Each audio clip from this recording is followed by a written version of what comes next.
নমস্কার বন্ধুরা, MS এক্সেলে donut chart ব্যবহার করে আমরা প্রোগ্রেস মনিটরিং এর আরেকটা পন্থা জেনে নেব। প্রসঙ্গত বলে রাখি, আমরা এর আগেও প্রোগ্রেস মনিটরিং এর দুটো আলাদা আলাদা পন্থা আমরা দেখিয়েছিলাম। সেই দুটি প্রোগ্রেস মনিটরিং এর ভিডিও আমরা এইখানে ডেসক্রিপশনে দিয়ে দেব, দয়া করে আপনারা দেখে নেবেন। একটা এক্সেল শিটে ডোনাট চার্ট করা আছে, সেই ডোনাট চার্টের মাধ্যমে কি করে আমরা প্রোগ্রেস মনিটরিং করব সেটা একটু দেখে নিই। এখানে একটা যে কোনো টাস্ক লেখা আছে, টাস্ক 1, তার প্রোগ্রেস পার্সেন্টেজ আমি যদি এখানে দিই, যদি এটা 70% দিই, তাহলে আমার নিচের চার্টটা চেঞ্জ হয়ে যাচ্ছে। যদি আমি 85% দিই, তাহলে আমার ওটার কালারও চেঞ্জ হয়ে যাচ্ছে এবং মাঝখানেরটাও চেঞ্জ হয়ে যাচ্ছে। এবং একইভাবে যদি আমি 20% দিই, তাহলে আবার আমার কালারটাও চেঞ্জ হয়ে যাচ্ছে। এটা কি করে করা সম্ভব, আমরা তার পাশেই আরেকটি এইরকম ডোনাট চার্ট তৈরি করে দেখাবো। আমি প্রথমে এই ওপরের প্রোগ্রেস মনিটরিং ডোনাট চার্ট এই লেখাটিকে কপি পেস্ট করে নিলাম পাশেই, যেখানে করব। এবারে আমি সেই হিসেবে এখানে টাস্ক 1 এর জায়গায় টাস্ক 1 কে কপি পেস্ট করে নিচে লিখলাম টাস্ক 2 এবং একইভাবে প্রোগ্রেসকেও আমি কপি করে এখানে পেস্ট করে দিলাম, প্রোগ্রেস পার্সেন্টেজ। এবার এই কলমটাকে একটু বড় করে দিলাম। এখন আমাকে এটা তৈরি করার জন্য কিছু ক্যালকুলেশন করে নিতে হবে, যেই ক্যালকুলেশনটা এই ডোনাট চার্টের নিচে করা আছে। প্রথম হচ্ছে রিমেইনিং পার্সেন্টেজ।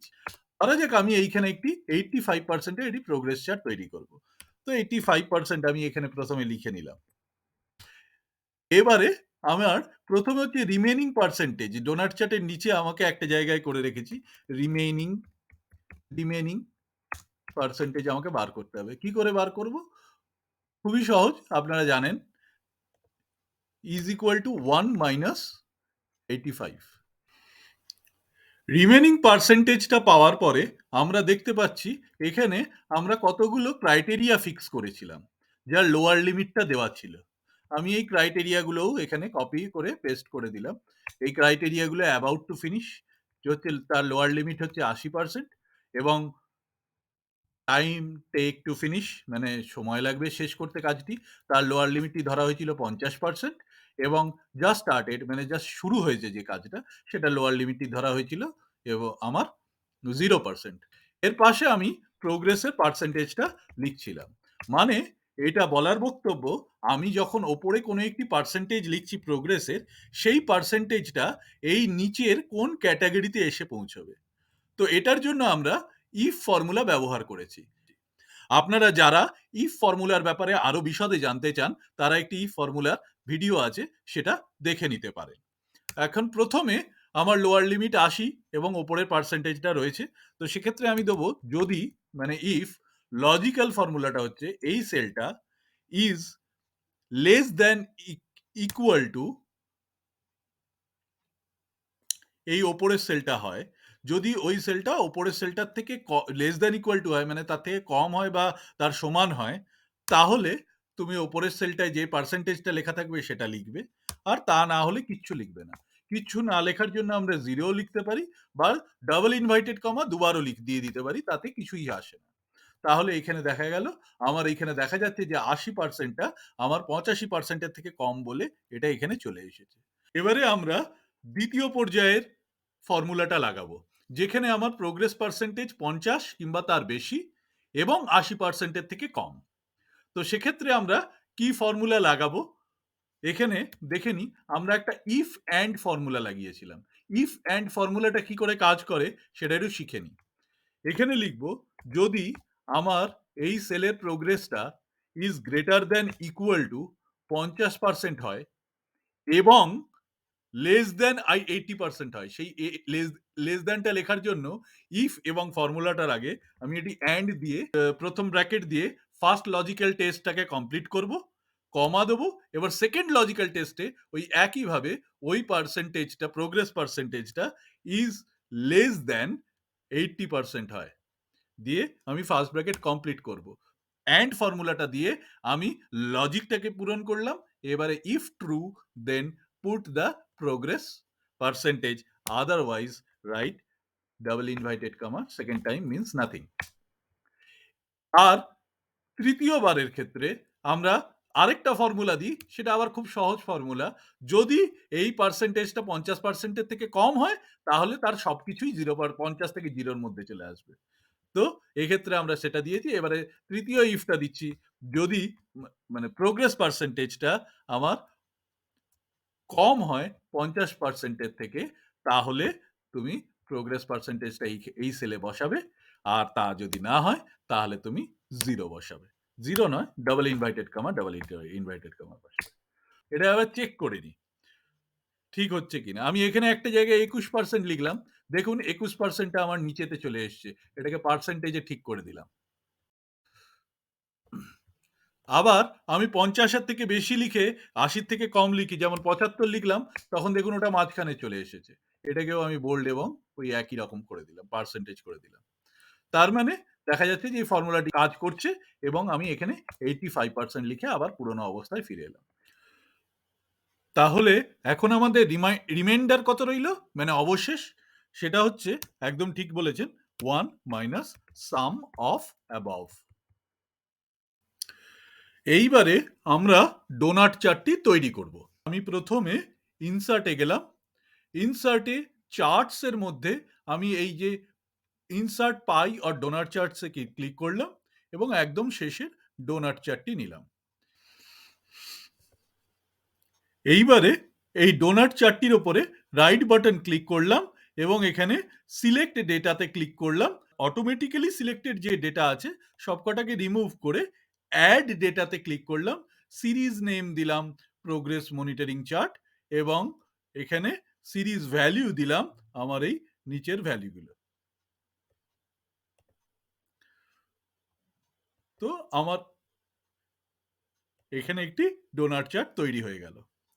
প্রথমে আমরা চার্টটির উইডথটি কি করে বড় করা যায় সেটা দেখে নিই।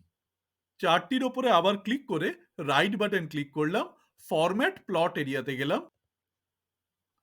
আমার এখানে ডোনাট হোল সাইজ যেটা রয়েছে সেটাকে আমি 75টাকে হোল, মানে মাঝখানের হোলটাকে একটু কমাতে হবে, তো 75টাকে আমি 50% করে দিলাম।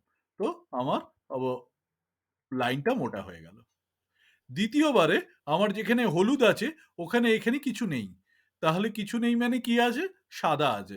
এটাতে ওই হলুদ রংটির উপরে ক্লিক করলাম, ফরম্যাট সেলে গেলাম, এটাও দেখা যাচ্ছে। তো এইখান থেকে আমি ফিলে গিয়ে এইখানে আমার সাদা করে দিলাম। তো ডোনাট চার্টটি এটা একদম আগের মতো হয়ে গেছে। এবারে দেখা যাচ্ছে এখানে কোনো টাইটেল বার নেই। টাইটেল বারে ক্লিক করে ডিলিট করলাম এবং নিচে 1, 2, 3, 4 লেখা নেই। এখানে এটাকেও ডিলিট করলাম। তো এখন আমার যদি প্রোগ্রেস চার্টটা 85% থাকে, তাহলে দেখা যাচ্ছে যে একটা 85% এর গ্রাফ তৈরি হয়ে গেছে। এবার এটা যদি 20% হয়, তাহলে সেখানে গ্রাফটা তো চেঞ্জ হয়ে যাচ্ছে, কিন্তু কালারগুলো আলাদা আলাদা। আমি আবার এইখানে ক্লিক করলাম 20% এর ওপরে এবং ফিলে গিয়ে আবার এটাকে আমি 20% এর লাল কালার করে দিলাম, কারণ 20% এর ওখানে আমার লাল কালার ছিল। চেক করার জন্য দেখে নিই, আমরা 20% এ লাল কালার ছিল। এইবারে আরেকটা পার্সেন্টেজ যেটা রয়েছে সেটা হচ্ছে 50% এর ওপর। আমি যদি 60% করি তাহলে এখানে গেরুয়া কালার আছে। তাহলে আমি এখানে 60% লিখলাম, এখানে গেরুয়া কালার আছে। বাই ডিফল্ট কালারটাই আমার অ্যাকচুয়াল কালার আছে। তো এখানে কিছু করলাম না। এইবারে আমরা তার সাথে সাথে এইখানে মাঝখানে যে পার্সেন্টেজটা চেঞ্জ হচ্ছে এটা কি করে করব, এটা একটু দেখে নিই। আমরা আবার 85% যেটা আমার অরিজিনাল নীল রঙের ছিল সেখানে আমি ফিরে গেলাম। এবারে আমি যেখানে আমার চার্টটা রয়েছে তার উপরে ক্লিক করে ইনসার্ট বাটনে গিয়ে আমি এখান থেকে ইনসার্ট শেপের মধ্যে থেকে একটা টেক্সট বক্স নিলাম। টেক্সট বক্সটাকে আমি মাঝখানে রাখলাম এবং টেক্সট বক্সটি যেখানে আছে সেখানে রেখে ফর্মুলা বারে ইজ ইকুয়াল টু দিয়ে আমি প্রোগ্রেস পার্সেন্টেজ 85 এ ক্লিক করলাম। 85% চলে এলো। এবারে আমি 85% এর ওপরে গিয়ে এটার ফ্রন্ট সাইজ একটু চেঞ্জ করে দিলাম। ফ্রন্ট সাইজ চেঞ্জ করে এটাকে 24 করে দিলাম। এই বক্সটাকে একটু বাড়িয়ে দিলাম এবং বোল্ড করে দিলাম আর কালারটাকে ওই একই রকমের নীল কালার করে দিলাম। এবারে আমি এইটাকে পার্সেন্টেজটাকে কমিয়ে 50-এর বেশি এবং 80-র কম করে দিলাম। তাহলে 70% করলাম। এবং 70%-এর ক্ষেত্রেও আমি এইখানে 70% লিখলাম। 70% লিখে এখানে আবার সেই চার্টে ক্লিক করলাম। চার্টে ক্লিক করে ইনসার্টে গিয়ে এখানে আমি আবার একটি টেক্সট বক্স নিলাম।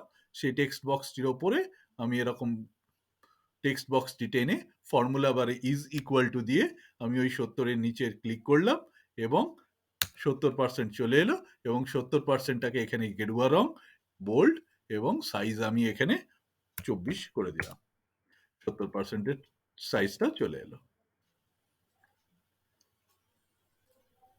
একইভাবে এবারে আবার এটাকে 70টাকে কমিয়ে আমি আবার 50-এর নিচে মানে 30% করলাম, যাতে আমার লাল হয়ে গেল।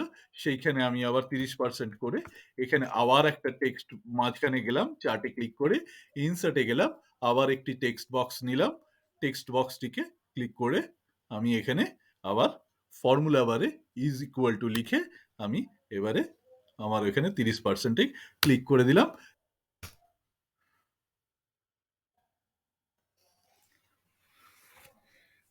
আমার চার্টটা রেডি হয়ে গেছে। দেখুন এবারে আমি যদি কোথাও যদি 85% করি তাহলে আমার ওটা চেঞ্জ হয়ে যাচ্ছে এবং কোথাও যদি আমি 60% করি আবার চেঞ্জ হয়ে যাচ্ছে এবং আবার যদি কোথাও 21% করি সেখানে আবার চেঞ্জ হয়ে যাচ্ছে।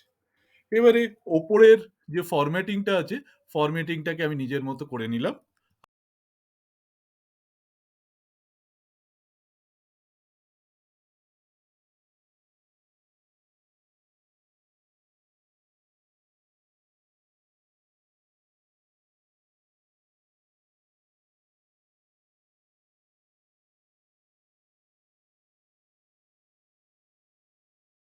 আশা করি এটা একটা নতুন ইন্টারেস্টিং জিনিস আপনারা জানতে পারলেন। Thank you.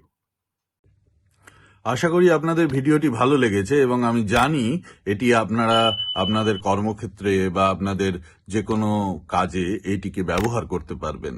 তাই দয়া করে আমাকে আরো অনুপ্রেরণা দিন, যাতে করে আমি আরো এরকম সুন্দর সুন্দর ভিডিও বানাতে পারি। চ্যানেলটি সাবস্ক্রাইব করুন, লাইক করুন ভিডিওটি এবং আরো 5 জনের কাছে ছড়িয়ে দিন এটাকে শেয়ার করে। Thank you.